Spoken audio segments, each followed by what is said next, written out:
ஈரோடு மாவட்டம் அந்தியூர் அருகே அரசு மதுக்கடையை அகற்றக் கோரி தமிழக வெற்றிக் கழகத்தினர் சாலை மறியலில் ஈடுபட்டதால் பரபரப்பு நிலவியது.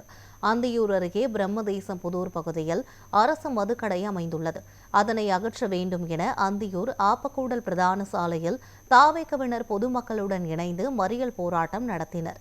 அப்போது மது அருந்துபவர்கள் சிலர் போராட்டத்தில் ஈடுபட்டவர்களிடம் வாக்குவாதத்தில் ஈடுபட்டதால் பரபரப்பு நிலவியது.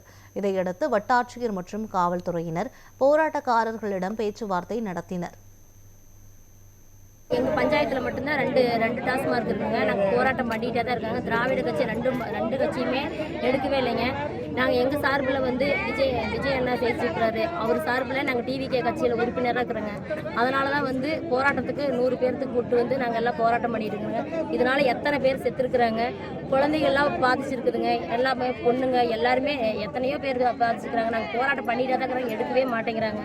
நாங்களும் முடிஞ்ச அளவுக்கு ட்ரை பண்ணால் அவங்க முன்னாடியே அவங்க சார்பில் போலீஸ் ஸ்டேஷனில் அவங்க இது கம்ப்ளைண்ட் கொடுத்துட்றாங்க. ஒன்றுமே பண்ண முடியலைங்க. நீங்கள் முடிஞ்ச அளவுக்கு எப்படியும் எங்களுக்கு எங்கள் விஜய் அண்ணா சார்பில் எடுத்து கொடுத்துட வேணுங்க. பெண்களுக்கு பாதுகாப்பு வேணும். இந்த கடையே இருக்கக்கூடாதுங்க.